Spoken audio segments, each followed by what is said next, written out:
start with, to position XAGE and where we're coming from, we see a lot of the modernisation drivers is one that we've always seen for a long period of time, is volatile commodity prices, high manpower costs, which we're seeing at the moment, increased automation, which is relatively new to the mining environment, and a need for increased security to maintain safety, which we're seeing from terrorism and so forth at the moment. So that's positioning where XAGE is coming from.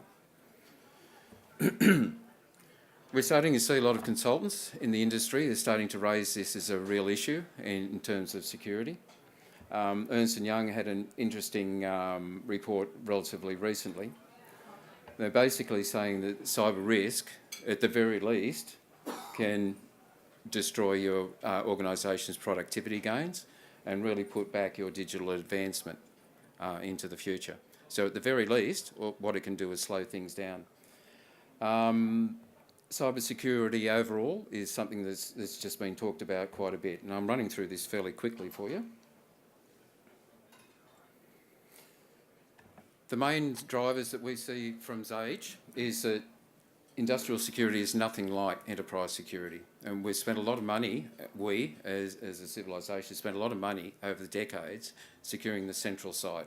The glasshouse is quite secure. The industrial area is not secure at all.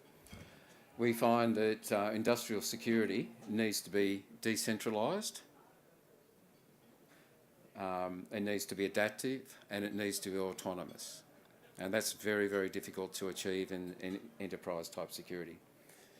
Of course, one thing with mining especially is that you've got intermittent connectivity out to the mine sites, whether it's just down the other end of the mine site itself or actually getting to the mine site in the first place. Also, in industrial security, it has to be real time. It has to be multi-vendor, because you've always got a lot of different vendors out there in the mine sites, and it needs to be peer-to-peer communications. The other thing that is really challenging to try and secure a mining site is you're running all sorts of different industrial protocols. And all the devices have got their own username and password, and most of those, of course, are still on the default passwords, aren't they? Right, and they've been that way for the last couple of decades. So what we're saying is that industrial systems need more than corporate security, much more, and it needs to be looked at a totally different way. So we have a lot of unprotected protocols. There's deployment and enrolment of devices, and they don't have a central served trust, okay? Shared trust, I should say. Now, the thing that we're also seeing out in the field quite a bit, we're seeing a lot of malware and botnets attacks, which you probably had a number of those already, I'm assuming. The other thing that we're also seeing, especially in a mining environment, you're getting very limited visibility into edge devices and applications. A lot of the equipment's been sitting out there for many years, and a lot of organisations don't actually know precisely what devices you've got out there, or how many even, okay? And of course, in a mining environment, you've got to have continuous operation 24/7, right? And a lot of organisations got ineffective access control. So you've got people potentially going out on site that are being given password access to some devices, then they leave the organisation, perhaps they're contractors, taking those passwords with them. Now that's exposing your sites quite a bit. So one of the technologies that we use to secure what we're doing is we use blockchain security. Now that's a nice buzzword at the moment, but what it means is it's a distributed ledger system. So we need to have some way of securing information out in remote sites that's secure. And of course, the more devices in blockchain, the more devices you have, the more secure it's going to be.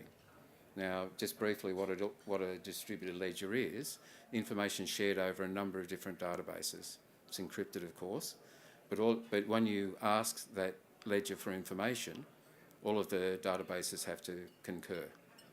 Okay, so you might have, say, 10 out there. If one says, no, I don't concur, we say, okay, you're corrupted, or someone's tried to corrupt you. So how do we protect a mine site, for example? We have a central XAGE broker where you allocate resources to a particular employee based on their role or job function at the time. We have a number of gateways that are using the blockchain security, blockchain distributed ledger out on site. And what that means is if you lose communications from the central broker, the XAGE fabric, as we call it, which is established by the gateways, is able to maintain the security for you and secure access. Then once the communications comes back on board, that distributed database can be updated. But at least while you have no communications back at the central site, everything's ticking along quite fine. So what's the benefits of that? Well, we can establish identity and authentication and remote sites. And when I'm talking remote sites, that could be just down the other end of the mine site. Not that some of them are very small. We can eliminate unmanaged passwords. So instead of giving someone a username and password for a particular device, they log on to the XAGE system. XAGE looks after the log on to the individual device and then allocate the resources accordingly. So, for example, an employee never gets to see the password on a particular device. That's managed by XAGE. So once that person leaves that role or leaves the organisation, he doesn't get access to those devices that he had access to before. So that maintains your unmanaged passwords. Again, you're managing your access control on a person-by-person basis or a device basis. The other thing that's neat with the distributed ledger system with blockchain is you're recording all operational transactions. So if someone is using a piece of equipment, that's recorded in the database. So you can go back at a later stage if there's been an issue and you can establish who has used that device and at what time. That helps you prevent malware attacks because they cannot get access to those pieces of equipment. They're locked out of it because that's being managed by XAGE. They've got to try and break into the XAGE system, and that's a very difficult thing to do. What we're doing also is key management. So the XAGE system is actually looking after the passwords out on those remote devices. Once they're logged into the system, because another thing a lot of organisations are finding it very difficult to do is get out onto those individual devices and change those passwords on a regular basis like you're supposed to do. XAGE does that for you. Security at scale, that's what XAGE does. So the larger the system, the better it works, even when there's intermittent communications. It's fully redundant and self-healing, so as soon as those communications come back on board, it updates itself and keeps running. The interesting thing is that we're looking at cooperation between humans and devices.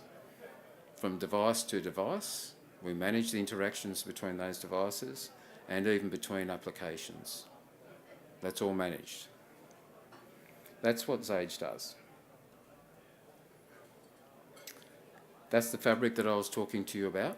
And again, because we're using blockchain, the more gateways, the more devices involved in the whole fabric, the more secure it's going to be. Which is the opposite to what you'd think it would be.